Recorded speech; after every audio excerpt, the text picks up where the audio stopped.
नमस्कार दोस्तों, आप सबका मेरे YouTube चैनल सच्चे भगत पर स्वागत है। और दोस्तों, आज का जो विषय है वो बहुत ही गंभीर विषय है। इस विषय को बहुत सारे लोग जानते भी हैं और जो नहीं जानते हैं, जो अध्यात्म की राह पर आगे बढ़ना चाहते हैं, वो मेरी आज की इस वीडियो को ज़रूर देखना, अंत तक देखना। क्योंकि अगर आप इस विषय को नहीं जानेंगे तो आपको कभी भी अध्यात्म में सफलता प्राप्त नहीं होगी। किसी भी देवी देवता, किसी भी शक्ति की आपको सिद्धि कभी भी नहीं प्राप्त होगी, चाहे वो निम्न कोटि की सिद्धियां ही क्यों ना हो। दोस्तों, हम वर्षों वर्षों तपस्या करते हैं।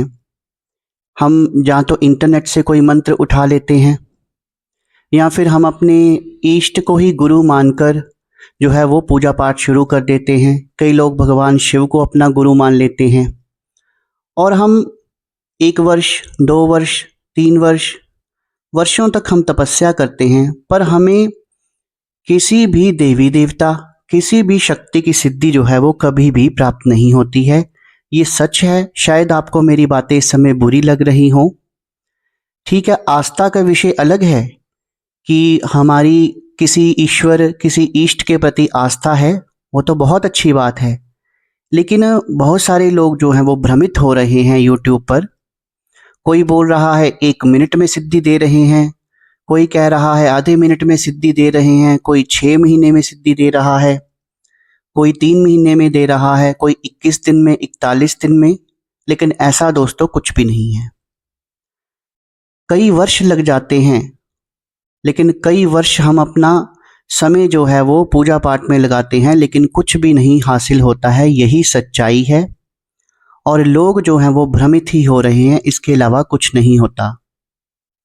दोस्तों, ऐसे ही किसी देवी देवता की सिद्धि नहीं प्राप्त हो जाती है या किसी शक्ति की सिद्धि प्राप्त जो है वो नहीं हो जाती है। क्योंकि आजकल कम से कम 70% लोगों के दिमाग में यही होता है कि वो किसी को गुरु बना लें और वो उनको कोई गुरु मंत्र दे दें और उसका जाप वो करना शुरू कर दें और वो चौकी लगा लें, लोगों का भूत वर्तमान भविष्य बताना शुरू कर दें, खुद देवतुल्य हो जाएं।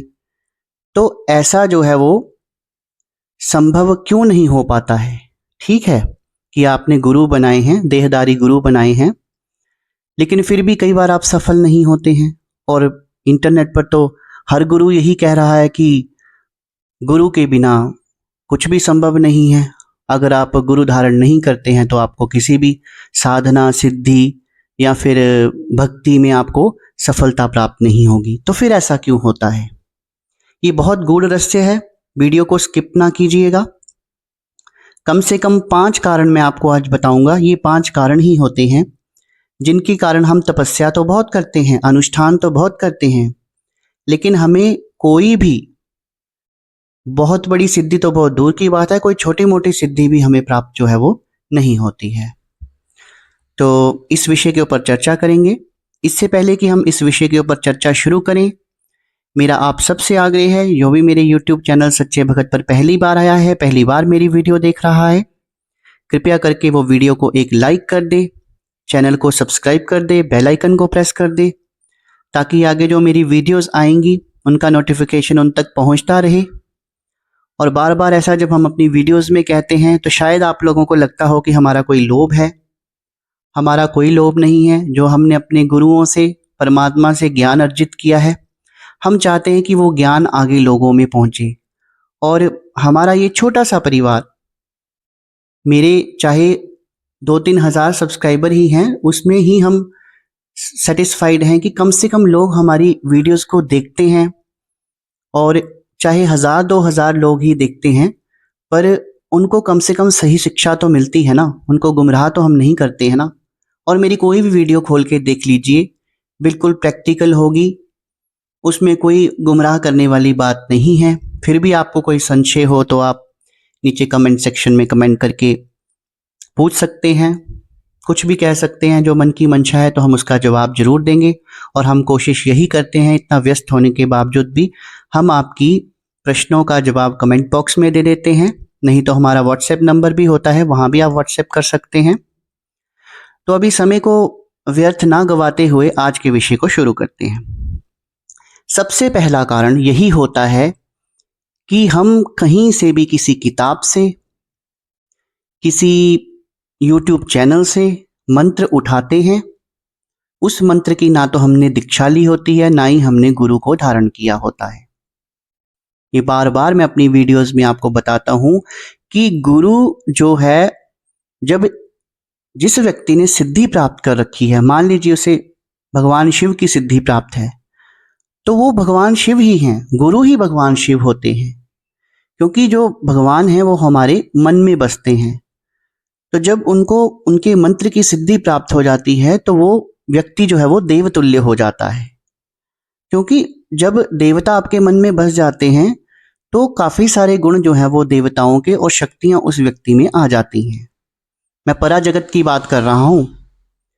तो वो देवतुल्य हो चुका होता है, तो जब आप उसको धारण करते हैं तो आप भगवान शिव को ही अपना गुरु मान रहे हैं। जहाँ माता काली की सिद्धि है तो वो स्वयं माता काली ही हैं, वो आपकी एक तरह से आप अपनी गुरु माता को ही धारण कर रहे हैं। तो सबसे पहली गलती होती है कि हम गुरु धारण नहीं करते हैं। गुरु को धारण करना ही पड़ता है। और खासकर जो बच्चे महाकाली की सिद्धि करते हैं, बिना गुरु के महाकाली की सिद्धि कभी नहीं होती है। और मैं आपको बार बार सलाह दूंगा कि उनके मंत्रों का जाप कभी भी आपने ऐसे नहीं करना है। ये एक ऐसे है कि आप एक कार चला रहे हैं और ड्राइविंग आपको आती नहीं है, तो आपने कहीं ना कहीं गिरना ही है। अब वो आपकी किस्मत है कि आप निकल जाते हैं, लेकिन वो लाखों में से कोई एक बिरला ही होता है।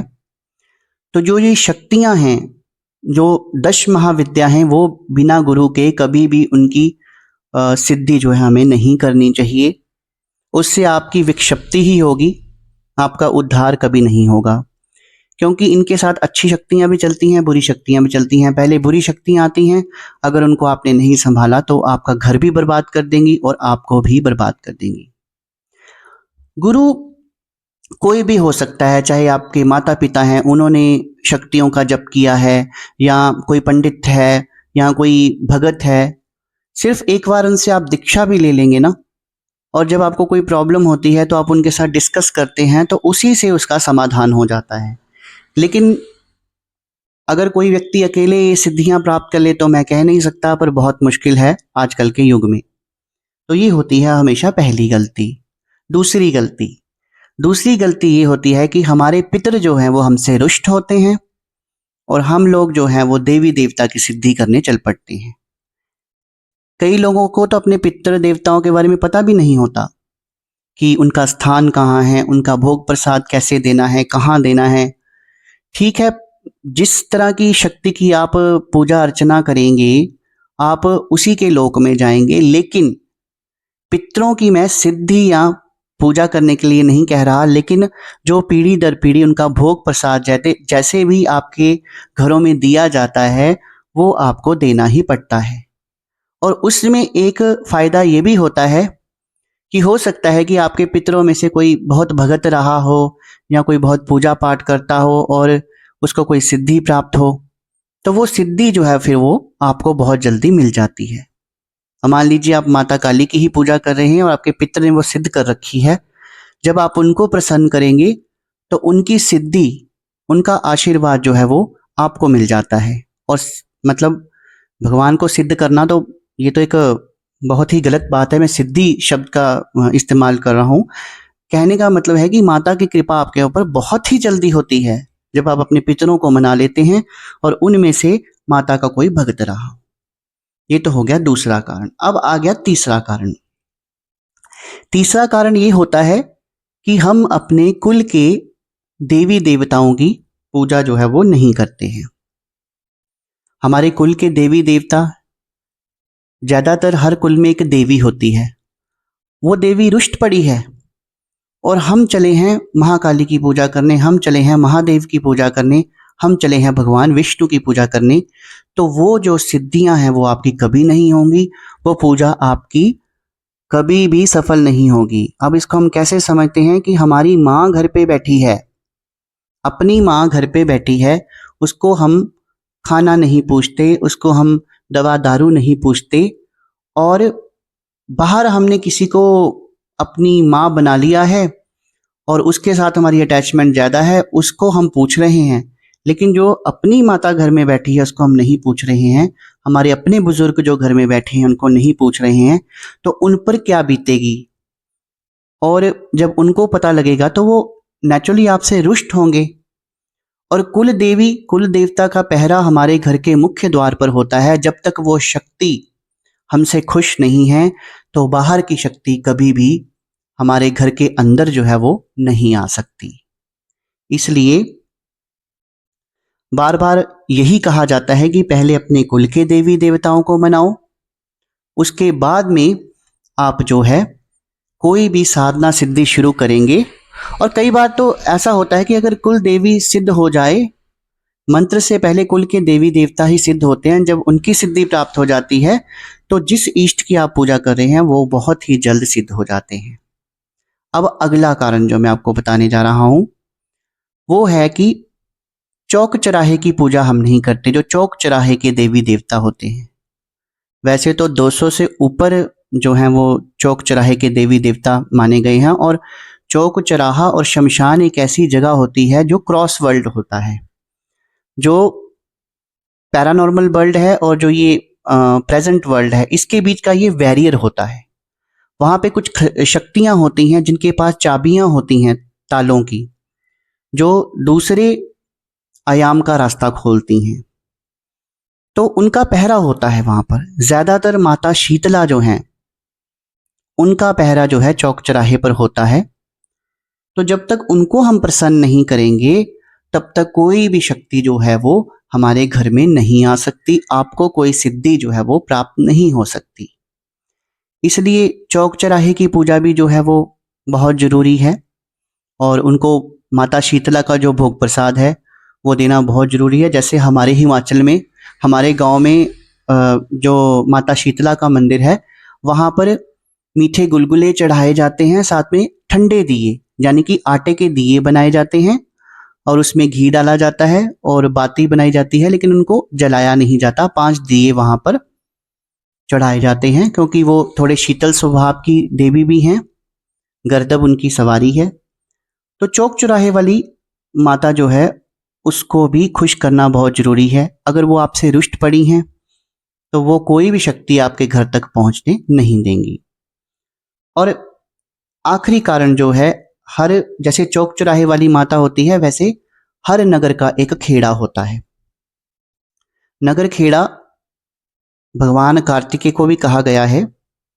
यहाँ कईयों के एरियाज में भैरव भैरव भी होते हैं, लेकिन ज़्यादातर नगर खेड़ा जो हैं वो देवता होते हैं, वो नगर के रक्षक होते हैं। पुराने जमानों में जब कोई नगर बसता था तो उसमें बुरी शक्तियां जो हैं वो अंदर एंटर ना कर पाएं, जो लो एंटिटीज़ हैं वो एंटर ना कर पाएं, इसके लिए नगर खेड़े का जो है मंदिर बनाया जाता था। उनको वहाँ पर भोग प्रसाद दिया जाता था जो उनका होता था, और उनसे प्रार्थना की जाती थी कि कोई भी नेगेटिव जो एंटिटी है वो हमारे नगर के अंदर ना आ पाए। इसी प्रकार अभी भी हमारे नगर खेड़ा के मंदिर हैं, स्थान हैं, हमें पता नहीं होता। तो जब हम उनकी पूजा नहीं करते हैं और हम किसी बड़ी शक्ति का आवाहन करते हैं तो वो शक्ति जो है वो बड़ी शक्ति को रोक लेती है, वो उसे अंदर नहीं आने देती क्योंकि वो आपसे रुष्ट होती है। जब आप उनको प्रसन्न कर लेंगे तो वो शक्ति जो है वो आपके घर तक पहुंचने देंगे, अन्यथा आपको कोई भी सिद्धि जो है वो कभी भी प्राप्त नहीं होगी। तो दोस्तों, जो मैंने इस वीडियो में समझाने की कोशिश की है वो आपको समझ आ गई होगी। सबसे पहले गुरु बनाइए, अपने कुल के देवी देवताओं को प्रसन्न करिए। पितरों का जो भोग होता है अमावस्या पर, वो मैंने इसके बारे में वीडियो भी बनाई है, उसको देख लेना कि पितरों को कैसे प्रसन्न करना है। पितरों को प्रसन्न कीजिए, नगर खेड़ा वाले देवता को प्रसन्न कीजिए और चौक चौराहे वाली माता को प्रसन्न कीजिए। इन सब की पूजा पाठ जब आप करेंगे, जब ये सब खुश हो जाएंगे तो उसके बाद में ही आप किसी इष्ट की पूजा उठाइए और तभी आप उनकी सिद्धि प्राप्त कर सकेंगे। उस देवी देवता की आपको सिद्धि प्राप्त होगी, अन्यथा आपको कभी भी सफलता प्राप्त नहीं होगी। तो आशा करता हूं जो जानकारी मैंने दी है वो आपको अच्छी लगी होगी। जानकारी अच्छी लगी हो तो लाइक कर दीजिएगा वीडियो को और कमेंट सेक्शन में कमेंट करके जय माता दी लिख दो, ओम नमः शिवाय लिख दो और अगर आपके मन में कोई प्रश्न है तो वो भी आप लिख सकते हैं। आज की वीडियो में बस इतना ही। कल फिर हाजिर होंगे एक नई वीडियो के साथ।